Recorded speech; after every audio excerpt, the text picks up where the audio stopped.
Evitem aviões e autoestradas nos próximos minutos porque vamos desafiar a morte naquele que é o pior pesadelo de qualquer companhia de seguros.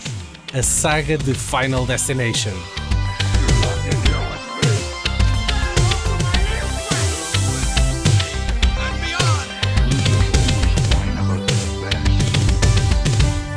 Estávamos no ano 2000 e o cinema estava novamente interessado em explorar o género de terror slasher e tudo o que pusesse adolescentes incautos a morrer de forma atroz. Não espanta por isso que Final Destination, o último destino, tenha transformado uma fórmula simples num eficaz sucesso de bilheteira. Se escapas à morte uma vez, significa que ela virá atrás de ti, mais cedo ou mais tarde, e da forma mais rocambolesca possível. Este não seria, porém, o último dos destinos, porque estaríamos apenas no início de um franchise que se prolongaria até hoje, num total de 6 filmes e muitas mais mortes pouco acidentais capazes de traumatizar toda uma geração. Uma das vítimas é o Miguel Ferreira, do podcast Nas Nalgas do Mandarim, fã absoluto da saga e acabadinho de sair do cinema para ver o mais recente capítulo. Mas ainda não é desta que vamos falar de Bloodlines, porque neste episódio vamos nos focar apenas nos 3 primeiros filmes. Não percamos por isso mais tempo, que há muita coisa para falar. Seja bem-vindo, Miguel. Alguma premonição para hoje? Muito obrigado, malta, pelo convite. É um gosto. Finalmente, não é? É verdade, aconteceu. Finalmente estás a falar... Até estou emocionado. Quer dizer, tu não falas... No teu podcast, no vosso podcast das Nalgas, tu não conseguiste convencer a tua malta. Teve que ser a malta de fora... Anda há 25 anos a tentar e pá. Tiveste de bater à porta do vizinho para fazer isto. E teve que ser com vocês que me acolheram de braços abertos, não é? Muito bem. Bem, isto foi meio epopeia ver estes filmes agora todos durante uma semana. Só tinha visto o primeiro na altura. Então para ti foi bom. Ok. Alugado em VHS no videoclube, vê tu bem há quanto tempo isto já não terá sido. Por acaso, de todos os franchises da New Line, este se calhar é assim o mais pobrezinho. Tiveste os Sextas-feiras 13, tiveste os Pesadelos Elm Street, tiveste os Screams. E esta foi a última fornada de saga, filme saga. Saga. Não é slasher, mas quase. Aqui não há um slasher, mas é uma... Toca ali no slasher, não é? Sem ser bem, mais paranormal, mas sim, mas faz lembrar. Mas porquê é que tu batalhas tanto com esta saga? Tocou aí no teu ponto de cinéfilo de alguma forma, foi? Não, quando vi o primeiro filme, lembro-me que na altura gostei bastante pelo conceito e toda aquela questão também um bocado da inevitabilidade da morte e há ali também uma aura muito negra no primeiro filme. E depois os outros acabei por ir acompanhando e acho que de alguma maneira, e agora sempre que eu os vou revendo, apesar de haver uma fórmula, não é? Acho que conseguem ser bastante distintos entre si e trazer sempre algo novo para a saga e tentar de alguma forma sempre... Distintos entre si? Sim. É um problema que eu vejo aqui. Eu não os sinto tão distintos. Olha, mas isto é uma coisa, atenção, é uma coisa que tem crescido a cada revisionamento e agora neste último então acho-os muito, muito diferentes mesmo. Okay. E por outro lado é uma saga também que me acompanhou ao longo destes 25 anos, ou seja, não é um porto seguro, mas é uma saga que se tem mantido constante e isso vai despertando alguns sentimentos positivos e de nostalgia em relação a esta franchise. A questão é, se tu tens um slasher em que tens um Michael Myers ou um Freddy Krueger ou o que seja, que anda atrás de teens, e neste filme é uma fórmula que eu acho que se esgota um pouco mais depressa. A única coisa que muda de filme para filme é o gimmick de onde é que vai acontecer o acidente. Na casa de banho, na cozinha, no quarto, numa cabine telefónica. Porque de resto o esquema acaba por ser o mesmo, é tentar... Eles facilmente todos percebem-se que a morte está atrás deles, facilmente percebem isso, facilmente percebem que têm que enganar a morte e são personagens sempre diferentes e todos eles percebem as regras do jogo muito rapidamente e o que é que têm que fazer para tentar iludir a morte, para que a morte passe por eles para conseguir aguentar mais um dia. Exatamente, é uma fórmula que eu acho que se esgota muito rapidamente. Sim. The place can explode! It's not a joke! It's not a joke! thrown off the plane, all because Brownie has a bad dream? I saw it. The plane, it's gonna blow up, it's gonna blow up. Vamos ao primeiro filme então, Final Destination, o último destino é de 2000. Estávamos mesmo na viragem do novo milénio. É verdade, e a história deste filme fala-nos de um grupo de amigos que apanham um avião para fazer uma visita de estudo a Paris. Só que antes do avião... Coisa, eu não sei, vocês costumavam fazer visitas de estudo a Paris? Eu não. A Paris nem não. A Paris nem a lado nenhum, mas a Londres, fora do país. A Londres cheguei a fazer. Uau, bem, fogo. É verdade. Em que escola? Em que colégio privado foi esse? Para ir a não, Londres? Por acaso era escola pública. Vê lá tu. Foram a Londres? Fomos a Londres, vê lá tu. E olha, e por acaso, eu fui encarregue de fazer o vídeo da viagem. E foi a primeira coisa que eu filmei e editei. Onde é que isso está? Eu soube há pouco tempo que essa minha professora ainda tem a VHS. A professora ainda tem essa VHS que eu editei. Tu não. Isso depois vai valer muito a guito, Paulo, quando fores o realizador. Aí já viram o primeiro trabalho. Não, esqueçam lá, aquilo foi com montagem. Assinava só com Paulo F. Aquilo foi de vídeo a vídeo. A edição foi a montagem foi feita de vídeo em vídeo. Que coisa mais analógica. Isso é quase uma. Como é que eles chamam aquilo? É uma moviola, não é? Exatamente. Mas com fita de cassete. Faço a edição. Eu fiz uma edição para aí de 15 minutos do filme. E no final, antes da chegada do regresso, eu tenho o avião a levantar voo e depois edito uma cena, eu não sei se vocês lembram do cliffhanger, há a cena em que o avião explode. Exato, há um avião e tu colaste lá essa cena. E eu colei a cena do avião explodir. Então isso já é, desculpa lá, isso já era um Final Destination, meu. Sim, isso foi em que ano? Foi em que ano? Se calhar roubaram a minha professora na altura quando viu aquilo ficou doida comigo. Tem efeitos especiais, como é que fizeste isto, Paulo? Não, mas ela odiou aquilo. Mas eu soube, olha, isto já foi achou de mau gosto. Há 20 e tal anos, isto já foi há 20 e tal anos. Então foi antes do Final Destination? Foi antes do Final Destination. Roubaram a ideia. E eu soube há pouco tempo que essa minha professora ainda tem essa cassete guardada. E guarda religiosamente. E não lhe pediste? Eu faço-te um desafio. Paulo, eu faço-te um desafio. Tu vais à procura dessa porcaria. Não vou nada, pá. E nós... Vais encontrar, vamos colocar esse filme no canal do YouTube do VHS. Não vamos. Primeiro trabalho de Paulo Fajardo. Não vamos. Eu estava aqui a contar a história do primeiro filme, fazer um resumo da sinopse, e vocês não me deixaram. Bem, os putos vão lá para Paris, só que antes do avião descolar, o Alex tem uma premonição de que o avião vai explodir. Começa a entrar em paranoia e lança o caos entre os passageiros. Acaba por ser forçado a sair do avião e alguns dos seus colegas saem com ele.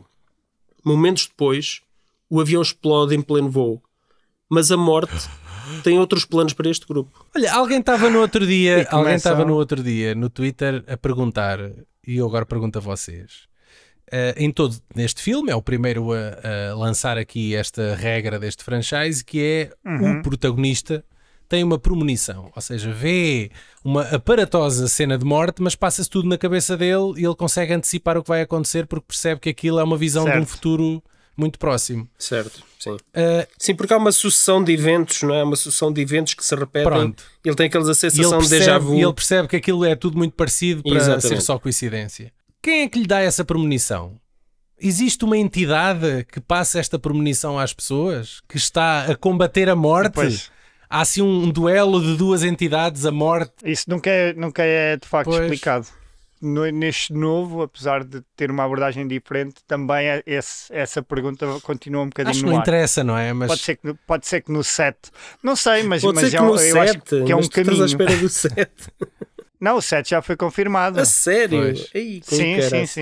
Temos que dizer aqui aquela coisa que vem sempre atrelada ao primeiro filme, que é o facto deste filme ter sido originalmente um guião de um episódio dos Cheiros Secretos. X-Files.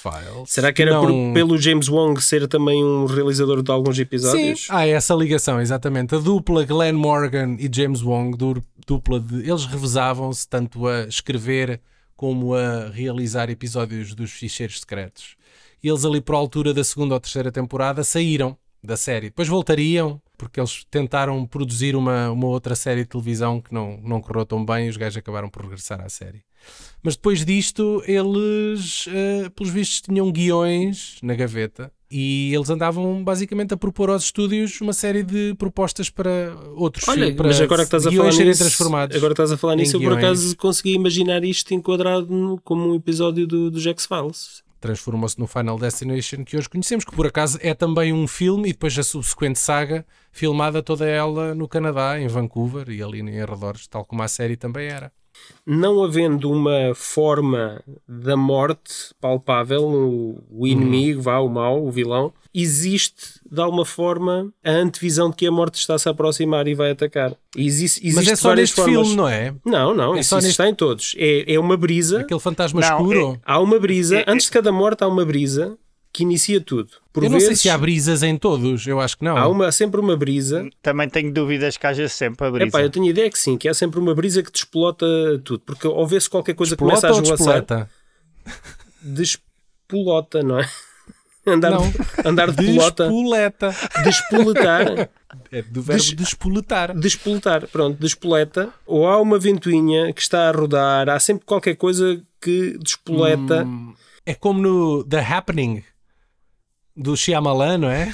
Exatamente, é um pouco isso, mas Os eucaliptos. Sim, E são as árvores. folhas, Se calhar as não é a folhas. morte, é as árvores. Yeah. e é a música do John Denver, o Rocky Mountain High. What? Mas- Essa eu não sabia. A música. Sim, a música. Eu acho que o John Denver é só no primeiro, não é? Não, Eu acho que cada depois- filme tem depois- músicas características. Depois volta a aparecer numa ou noutra cena, noutros filmes. Não é em todas as mortes, mas volta a aparecer. Porque o John Denver morreu de avião, não foi? Foi? Ele Sim, diz isso exatamente, no primeiro. exatamente, Sim. exatamente. Ele diz isso no primeiro, logo, quando ele está a ter todo aquele build-up de tensão. Então, do- tudo isso se é um fosse, aviso. se fosse um filme português ou brasileiro, ouvia-se os Mamonas Assassinas. Exatamente. Yeah. E depois os sinais, porque eles no primeiro filme uma coisa que falam é identificar os sinais. E os sinais é a sucessão de pequenos eventos que vão acabar por se tornar naquilo que vai fazer a morte de alguém, não é? E isso é tipo aqueles filmes de Cluedo para identificar onde é que está o assassino, e é sempre onde menos esperamos. Tudo nos indica que aquilo vai acontecer por um lado, mas é exatamente por onde nós menos esperamos. Isso é um exercício que eu acho que eles foram aperfeiçoando ao longo da saga, e bem, que é uma sucessão de pequenos indícios da morte. Ele vai morrer eletrocutado. Ele vai morrer porque escorrega e cai. Ele vai morrer porque tem uma faca encostada ao olho esquerdo. Sim, foi ficando cada vez mais elaborado. Mais não é? elaborado, e Sim. algumas que tu à partida descartas porque eles te mostram cedo demais, mas depois passam-se tipo 5 minutos e tu já nem te lembras que aquele aspecto tinha sido largado. E depois, Sim. na hora da morte, eles vão buscar aquele elemento, um objeto que caiu no chão e a pessoa escorrega ou qualquer coisa. E eu acho que eles foram fazendo isso cada vez melhor, eu acho. Não foi este primeiro que lançou a forma final da saga, porque este primeiro é um filme bastante diferente, é um filme muito mais de terror, onde, como vocês estavam a dizer, a morte é mesmo entidade. Aquela cena, por exemplo, na casa de banho, vê-se a água a ir para um lado, a voltar para trás, isso nunca mais acontece nos outros Foi filmes. uma situação, é verdade, essa coisa Não é? da água Isto, ou seja, incomodou-me, irritou-me. Porque... É quase como se fosse um fantasma, não é? Que está a atacar. Mas só acontece uma vez, tu veres a água a recuar, e eu tinha Só eliminado, acontece ali, sim. essa questão, porque faz quase parecer que há de facto ali uma entidade. Mas eu acho que eu acho que a ideia era essa, pelo menos neste primeiro filme, era de ser uma coisa mesmo de horror, onde tinhas uma entidade que havia por um acaso elemento era a paranormal, morte. havia Sim, um elemento forma... paranormal, sim. Exatamente. Nos outros é tudo muito mais aleatório, não é? Há ali um primeiro peça de dominó que cai e depois, pronto, Sim, já responde mais às leis da física do que propriamente. Ou seja, são Sim, tudo sim, mortes, sim. coisas que podiam acontecer na vida real se as circunstâncias fossem Exatamente, sim. todas terrivelmente E coincidentes. no primeiro, e agora que o revi, achei-o muito diferente dos outros por causa disso. E também achei a primeira cena, antes dele entrar no avião, todos esses sinais que o Paulo estava a dizer, achei, dos melhores arranques a nível de tensão. Aquilo é quase uma coisa, faz lembrar assim um policial antes dele entrar para o avião. Acho que está muito bem feito, e acho que os outros depois já não conseguem construir essa tensão até o acidente inicial. Sim. Eu tenho um problema com este primeiro filme, com um dos personagens, que é o Stifler. O Carter. Não. O Stifler a fazer de Stifler. O Stifler, não é? exatamente, estava a fazer de Stifler. Mas não, é o Carter, que é aquele gajo que está zangado e chateado com o Alex por ele ter tido a premonição. Sim. E é assim, Sim. eu não entendo a motivação desta chatice. porque não há nada que Pois. indique que houvesse alguma coisa entre eles antes. Não há nada que indique isso. Eles precisavam de um adolescente mal-humorado, daquele bad boy que está chateado com a vida e com tudo. Então calhou-lhe a ele. Sim, ok, eu entendo isso. Mas a questão é que não há uma motivação válida, até porque É o um outro, bocado forçado. até porque o outro salva-lhe a vida. Mas a professora também está meio assustada e não sei o quê. Sim, não mas é? essa Ninguém lhe dá- entende-se. Essa até se entende, Ninguém lhe dá desculpabiliza-se. Agora, esse personagem, e depois é até ao final do filme, e depois fica amigo dele mesmo no final do filme. Epá, É um bocado forçada. não entende a evolução dessa personagem e a motivação dessa Mas depois, personagem. mas não depois entende. também leva lá com um sinal em cima.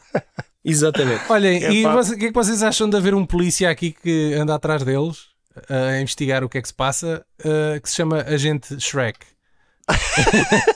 antes mesmo do Shrek ter estreado, que só seria no ano seguinte. Sim, mas a questão é que eu acho que Shrek é um nome, não é relativamente comum, mas é comum. Há alguns que optam por não ter polícia nenhuma, não é? E este, Sim. pronto. Acho que faz sentido. É um teres trabalho ali a inglório, polícia. o polícia anda a ali, mas investigar. tu sabes que o polícia não vai conseguir chegar a lado nenhum, né? Mas Opa, Pois não. há um É. vilão do Batman que é o Max Shrek. é um ator alemão. Sim, mas Max Shrek Então é o DC. ator que faz de Count Orlok no Nosferatu sim, original.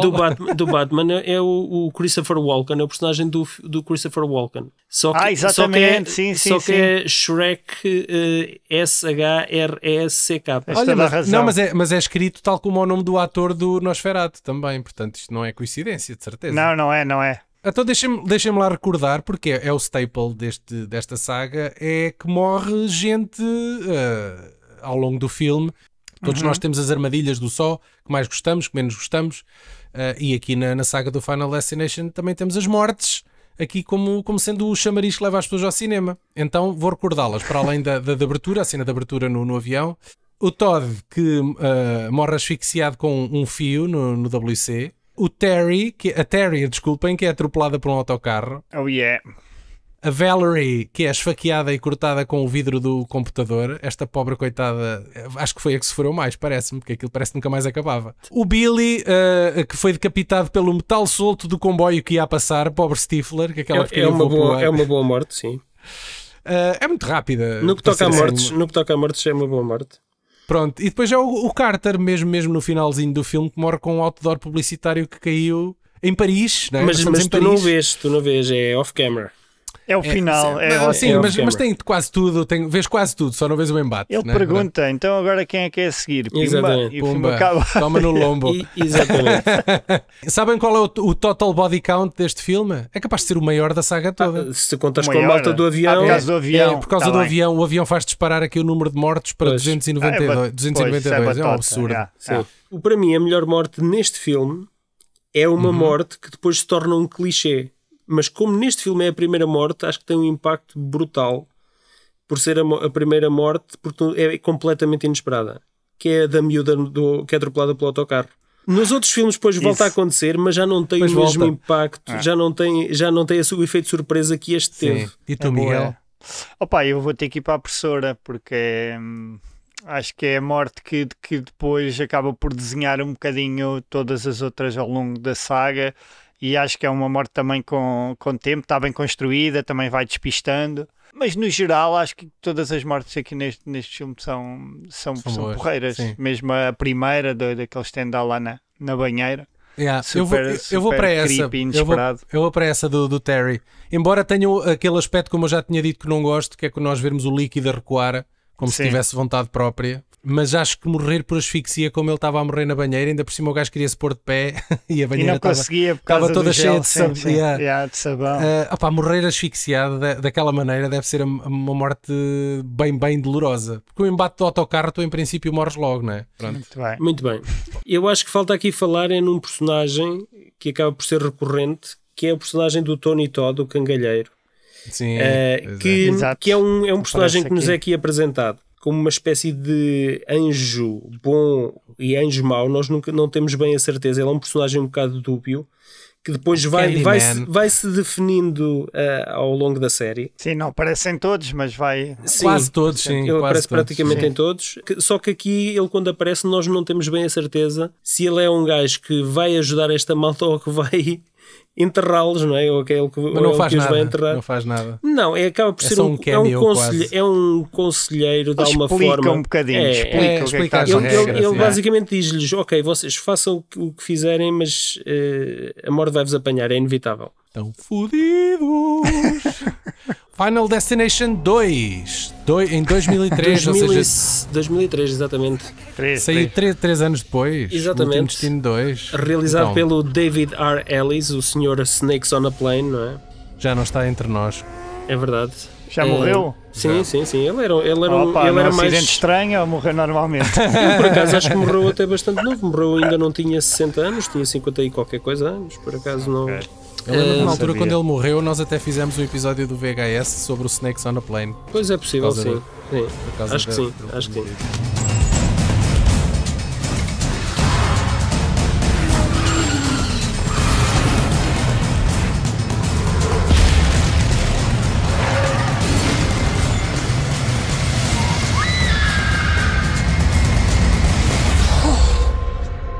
Kimberly, look Então, e agora aqui neste filme, qual é o gimmick para enganar a morte? Para enganar a morte, não. O que é que despoleta? O que é que despoleta? Vai escrever 10 vezes no quadro, Paulo. Parece o Bart Simpson agora. Então, agora desta vez temos um acidente em cadeia numa autoestrada que desencadeia toda uma nova fuga à morte por parte dos sobreviventes. Uma sobrevivente do primeiro filme vai tentar enganar a morte, mas não por muito tempo. Que é a personagem da Ali Larter. que regressa. Não Regressa. é o Alex não regressa, morre off cam, que eu acho que para mim isso é um bocadinho pobre eu não sei qual é o motivo. Qual é o motivo? Estava indisponível o gajo. O gajo do primeiro filme que está a enganar a morte e que aparentemente sobrevive no fim do primeiro filme morre off cam. É uma coisa que nesta série Sim, é pena ele não ter voltado para dar aqui alguma coesão sim, a isto. nesta não é? série de filmes faria muito mais sentido. Aliás, faz muito menos sentido ele morrer off cam. Mas ao mesmo tempo eu acho que eles não estavam muito preocupados com isso, porque se há coisa que esta saga tem a seu favor, uma base que funciona com qualquer grupo de pessoas em qualquer parte do mundo. Certo, não é? Sim, mas é estes uma dois estão sequela. muito ligados. É uma não sequela direta. Sim, estes estão muito ligados. Sim, é uma sequela porque a rapariga Tu noutros volta filmes, e... sim. tu noutros filmes tens outros personagens que nem têm ligação Sim. aparentemente. Nem sequer a referenciam estes. os factos Agora dos filmes aqui, anteriores. aqui sim. é uma ligação direta. Agora, Sim. eu compreendo que a Ali Larter, por acaso, ganhou um pouco mais de fama, ela sim, ganhou um pouco mais de fama neste interregno entre o primeiro e o segundo filme. E eu compreendo que os produtores quisessem apostar mais nela para trazer ali algum nome um pouco mais sonante ao elenco. Ela é o primeiro nome a aparecer nos créditos. Certo, que é certo, engraçado. certo. Não deixa de ser curioso e não é protagonista, não é? Aparece aí a meio do filme, não é? Num hospício. Sim, mas internou-se uma cena- voluntariamente. sim, mas sejamos Sarah Connor. exatamente, Yeah. é um pouco isso. A maior parte do orçamento destes filmes vai para os efeitos, não é? Não é propriamente para o elenco. Por isso é que vão buscar uma Sim. malta desconhecida. Enquanto no primeiro tínhamos um desastre de avião, vamos já falar na cena de abertura deste filme, que é provavelmente a imagem de marca da saga toda. A mais icónica. A mais sim. icónica, que é um acidente, é uma sequência de morte e destruição numa autoestrada. Morre uma catrefada de gente, isto tudo porque um caminhão não tinha a lenha bem presa, os rolos dos troncos de madeira, e aquilo soltou-se na autoestrada. E tu tens aqueles vários sinais de aviso, mas aquele para mim que é o mais delicioso é o puto a brincar num carro com dois caminhões a chocarem um contra o outro. Não. A malta na internet, né, gosta de dizer que este filme traumatizou uma geração, porque acho que mais ninguém conseguiu ver um caminhão ir na Com autoestrada lenha. ou na estrada ou o que seja, olhar para um caminhão a transportar lenha e pensar Sim. isto não vai correr A malta bem. para e desvia logo para não seguir Sim. na mesma estrada. Já a minha geração, quando vê um daqueles caminhões de atrelado que levam vários carros, isso por Isso é a acaso. escola Michael Bay, não é? Não. Por acaso não. Por acaso é o Justiceiro, a série Justiceiro. Se não levar carro nenhum, já percebi. é Já o percebi. turbo avanço já. para saltar por cima do. Eu penso sempre Ok, nisso, sempre ok, passo por um ok. caminhão desses. Podes fazer isso no GTA já agora. Muito bem. O filme faz logo uma coisa que eu acho que está fixe. Lançam-te um grupo de adolescentes que vai de carro numa viagem Sim. e tu assumes que aqueles vão ser o grupo de Sim. sobreviventes e depois não.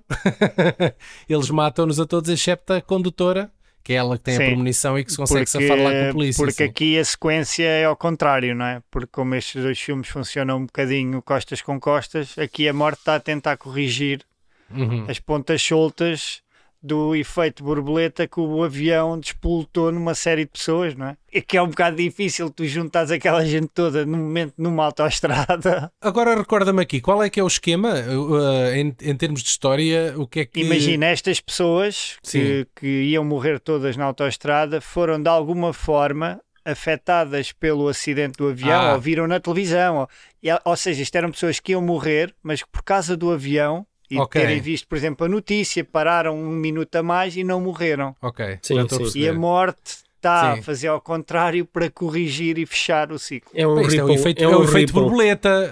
A ideia deste filme é um bocado essa, é a correção do primeiro, por isso é que eu acho que é uma sequela também interessante nesse sentido. E depois é como eu vos disse, é esta sequela que dita as regras todas e a fórmula toda da saga daqui para a frente, não é? O início espalhafatoso, mortes mirabolantes também, super violentas. Tem um body count muito elevado e acho que o filme apresenta aqui um tom mais cómico. O filme é um bocadinho mais descomprometido que o anterior, não é? Mais divertido. Um bocadinho, assim. sim. Mas leva-se menos a sério. É um mas plus. Eu acho que isso tem a ver com a mudança de realizador. Porque se tu vires os filmes do David R. Ellis, têm todos muita parte de comédia à mistura. Por exemplo, o Snakes on a Plane é logo o maior exemplo disso, mas os outros filmes que ele também tem jogam muito com esta questão da ação não e são com, muitos, e, né? e com a comédia. Sim, e com a comédia, sim. Eu achei este casting muito, como o Paulo estava a dizer, muito sofrível. Acho que é dos mais sofríveis da saga a nível de interpretações. Mas pronto, depois tem toda esta dinâmica que eu gosto de ser ao contrário, trazer estas novidades, de apresentar a primeira vez como é que pode escapar, não é? Qual é o mecanismo, de te fazerem crer que é uma coisa, afinal é outra. E acho que nisso o filme vai explorando muitas possibilidades e para uma primeira sequela acho que arrisca bastante. E a questão da ordem também é uma coisa que nós ainda não falamos, porque eles supostamente morrerão pela ordem que a premonição indicou, não é? Há sempre um twist ou outro, porque por exemplo no primeiro, não é? Ele não estava sentado onde pensava que estava, então não era ele naquela ordem, e aqui é o gimmick de ser ao contrário. Há sempre aqui alguns jogos de suspense, como tinhas dito, pode ser quase um Cluedo, não é? Como aquela novela brasileira, talvez já falámos disso da Próxima Vítima. Aqui é igual, só que é a morte, não é? Pá, eu gosto desta sequela, não acho tão interessante como o primeiro, e é isso, tem um tom um bocadinho diferente, mas acho que sim, acho que é fundamental para o que vinha a acontecer a seguir. E eles fazem aquela questão da red herrings, dos falsos indicadores de como é que as pessoas vão morrer, eles levam isto aqui a um expoente máximo.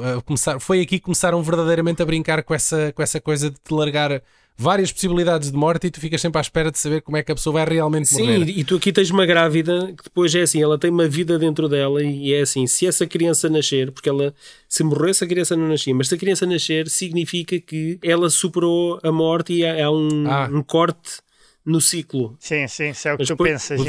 É o que eles nos dão, exatamente, é o que eles nos dão a acreditar durante algum tempo. Este filme faz 27 mortos. Afinal não são assim tantos comparados com o do avião. É o Evan, para além dos que morrem na autoestrada, evidentemente, temos o Evan que morre com a cabeça esmagada pela escada de emergência. Não é esmagada, espeta-lhe no olho, não é? No olho, sim, é no olho. Este filme tem qualquer coisa com a Apple. Estou-me a lembrar porque ele chega a casa e está a transportar um computador Apple e os outros personagens todos têm objetos Apple em casa. Muito retro, porque era daquela altura de 2003, ou lá o que é. Mas pronto, depois é o time que morre esmagado pelo vidro suspenso. Ótimo. Vocês lembram-se? É o garoto.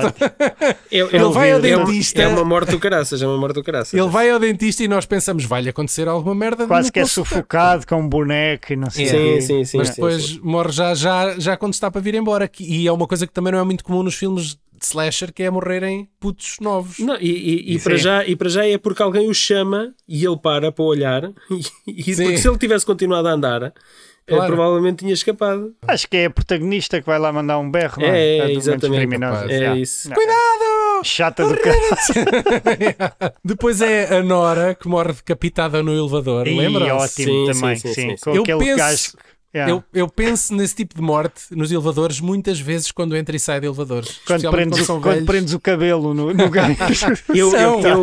Eu tenho uma história. Eu uma vez ia esmagando um senhor da manutenção dos elevadores sem saber. Ele estava lá em cima. Não, estava em baixo no fosso. E eu não sei se existe, qual é o espaço que existe entre o elevador e o chão.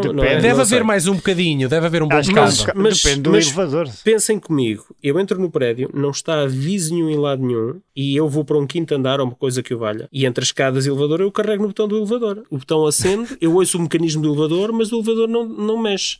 Ouves um grito. E eu carrego novamente, e eu carrego titi assim muitas vezes no botão, e o mecanismo do elevador tchum, a fazer lá um barulho, e depois de repente vem um gajo a correr, a subir. Teve a premonição e vem ter comigo, mas você quer matar-me? E eu, mas matá-lo como assim? Mas o homem furioso, não é? Pá, eu compreendo, não é? Eu compreendo, não é? Mas aquilo não se desliga as fontes todas possíveis e imaginárias de energia para aquilo não acontecer. Eu penso que um eletricista, antes de mexer em eletricidade, desliga o quadro. Pois. E o que eu lhe disse foi, ouça lá, porque é que você não meteu aqui um aviso para não usar o elevador ou qualquer coisa? Eu não adivinho. Eu não adivinhava. Eu nem no aviso. Eu se estivesse lá de baixo, eu não confiava no aviso, porque as pessoas não leem nada. Não, eu acho que até devia haver um segundo gajo para garantir. Pois, claro. Sim, claro. Mas pronto, aquilo foi uma aventura. Enfim, olha, por acaso não correu mal. Bom, a seguir temos a pobre Cat, que morre empalada por um tubo no carro. Lembram-se? Há um tubo que vem disparado. E depois é com o airbag, é que rebenta o airbag e empurra a cabeça. Eles estão a tentar tirá-la de lá. E o que leva aqui a uma questão que é um problema que eu tenho com esta saga. Pá, há muitas mortes que eu acho que tratam o corpo humano como se fosse feito de plasticina.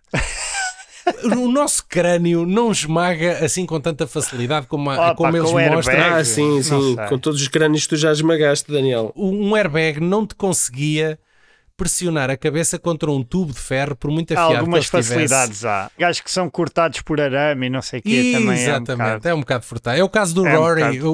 Leva-nos aqui para o Rory, que é logo a seguir, que é desfeito em 3 partes por arame farpado. Pá, com que velocidade é que o arame farpado tem que ir e quão afiado é que tem que estar para te conseguir cortar o corpo em 3 bocados? Então deixa-me aqui agora falar de uma coisa real que aconteceu mesmo. Tu tens as histórias todas, Paulo. É verdade.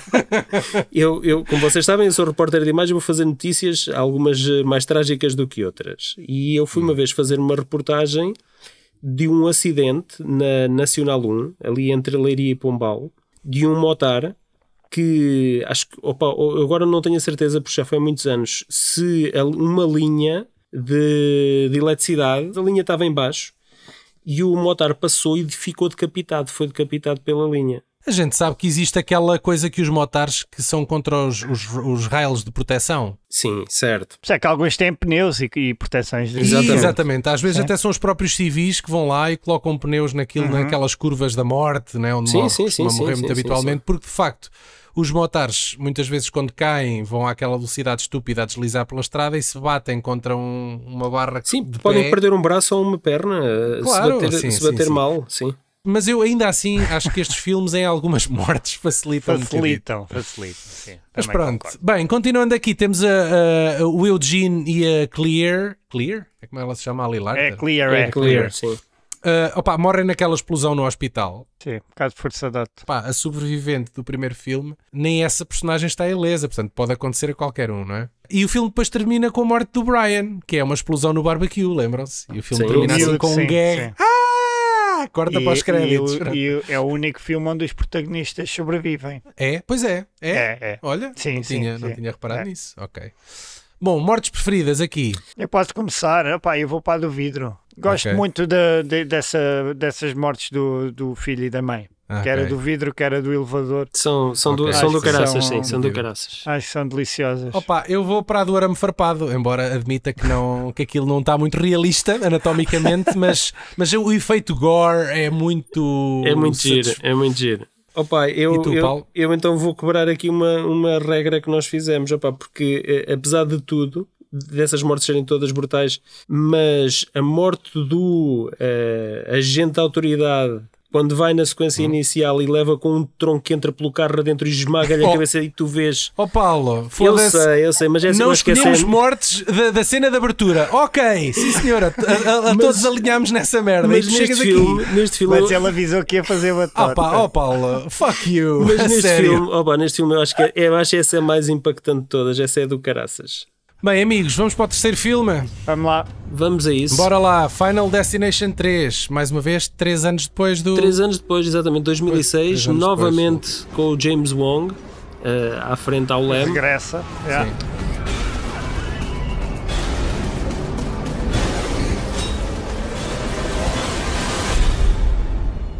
The ones who got off that roller coaster are still going to die. Unless we can figure out how to stop it. Desta vez a atração principal é uma montanha russa e alguns miúdos com medo de alturas. A fórmula repete-se, alguém tem uma premonição do desastre, prestes a acontecer, e inadvertidamente salva um grupo de pessoas da morte certa. O problema é que a morte regressa sempre para equilibrar a balança e o destino do grupo passa para modo de sobrevivência. Tinhas dito que o James Wong regressa e também o seu colega, o Glenn Morgan, aqui para o argumento. Uhum. Devem ter vindo com aquele espírito. Vamos lá voltar a pôr ordem na casa, não é?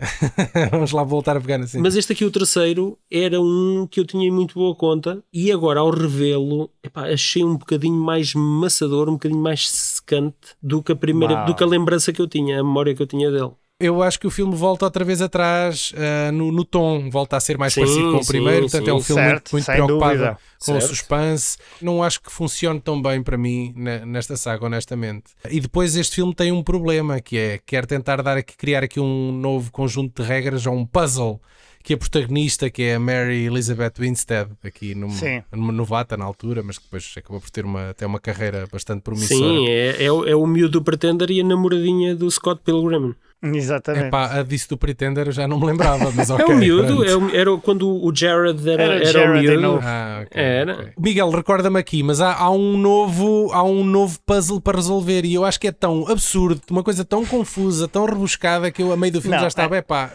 não vamos complicar. Mas em cada filme, se tu fores ver, os protagonistas têm sempre formas diferentes de conseguir ter as premonições, não é? No primeiro são pequenos elementos que vão ter com ele, como um papel que corta na ventoinha, etc. No segundo ela tem mesmo visões de novo, e aqui são as fotografias, que eu acho especial piada. Ela tirava fotografias. A esse mecanismo. Ela tira as fotos todas no início, na cena inicial, onde ela vai tendo também as pistas, e ela depois vai encontrando as pistas. E depois aquele ambiente de feira popular, acho que encaixa que nem uma luva, muito fantasmagórico. E eu acho que existe eu acho que eles também devem ter feito aqui uma pesquisa dos maiores medos de morte, de formas de morrer. Porque naqueles vídeos, que as pessoas têm medo? vídeos, para já é a forma como morrem, não é? Mas dos vídeos, há muitos vídeos de feiras populares em que há acidentes com os carrosséis e com montanhas russas e não sei o quê. Portanto, acho que foi apropriado a escolha da temática. E o barulho, não é? O som dos gritos por todo o lado, ela está completamente desorientada. Acho que isso está muito bem feito. E depois essas fotos. Quando fizerem o Final Destination em Portugal, vai ser no Aquapark. Adiante. Não, estava a dizer que essas fotos depois é que vão ser as pistas que ela usa para perceber como é que aquele grupo de pessoas que ela conseguiu salvar vão morrer. Mas eu gosto desta saga um pouco mais bem dispostinha. E depois este filme tem um tom todo ele muito pesado, porque a protagonista anda ao filme todo com cara de quem está aflita para ir à casa de banho, sempre, meu Deus. Mas ela é boa atriz. Eu não digo que não, mas é uma carga demasiado pesada para uma coisa que se quer leve. Eu prefiro este tom do que o tom cómico e jovial do filme anterior. É aqui que a gente discorda. E também gosto deles não serem namorados, de serem um casal trocado, não é? Que nem sequer gostavam um do outro e tem ali que arranjar uma maneira de se tentar safar. E depois acho que o filme também abre mal. Eu não gosto da sequência da montanha russa. Não gostas? Prometia, mas acho que a execução está assim um Mais que bocadinho... os efeitos? Os efeitos para aquela época eu acho que estavam bem. Eu acho que aos olhos de hoje já notas muitas coisas. Sim. Acho que também tem um final muito, muito bom naquela celebração toda, com o fogo de artifício também, sem percebermos bem como é que aquilo vai desenrolar. E depois gosto muito da maneira como encerra, ou seja, dela ter de novo uma premonição, mas depois de já estar ali um bocadinho, uns minutos à frente e já não conseguir fazer nada porque já está fechada no metro. Epá, e acho isso muito bom. E ela começar a perceber que eles estão todos reunidos lá outra vez, tipo, o que é que fazes aqui, não sei o quê, e depois percebe que vai voltar tudo e que já não há escapatória possível. Olha, querem recordar as mortes? Recorda-nos tu, Daniel. Então olhem lá, a Ashley e a Ashlyn que morrem no solário. Maravilhoso. Sim. E que é uma com aquela música do Roller Coaster of Love. Pois é, tem uma música muito kitsch a tocar. Toda a sequência de encadeamento de sucessão de eventos que leva até essas duas mortes é brutal. Eu acho que é brutal. E tem um dos cortes mais bonitos de sempre, que elas um plano de cima em que nós vemos os dois solários e aquilo corta para os caixões delas. Incrível. Já no funeral, está muito fixe. Está fixe, sim. Temos o Frankie que morre com a cabeça desfeita pela ventoinha do motor. Pá, é uma das cenas mais gore da saga toda, que é a porcaria do motor. Eu achei essa um bocado parva, assim. Depois o Lewis que morre com a cabeça esmagada no ginásio, mas esse estava a merecer, que ele estava demasiado galifão, demasiado Sim, mas a cabeça desaparece, pá, não ficava lá tipo... Nada, aquilo foi entalada no meio, não ficava entalada no meio, que aquilo parece que explode com o toque. Depois o Erin que morre com uma pistola de pregos. O Erin não, é Erin, é uma gaja. Sim, a irmã mais nova. Sim. A Parridge morre empalada por um poste, que é uma bandeira, acho que é um poste de uma bandeira, né? naquele arraial à noite. Sim. O Ian que morre esmagado por uma grua, que é logo a seguir. E o quando corpo tenta matar a protagonista. E o corpo fica lá metade dele assim no chão a estrabuchar, se bem se lembram. E depois temos um ensemble que é a Julie, o Kevin, a Laura, o Sean e a Wendy que morrem no desastre de metro no final. No final, sim. Certo. No total são 29 mortes neste filme. Acho que aqui é consensual, não? Ou vocês vão se armarem e vão escolher outra que era o Solário. O Solário é o topo. Pois. O Solário é o topo.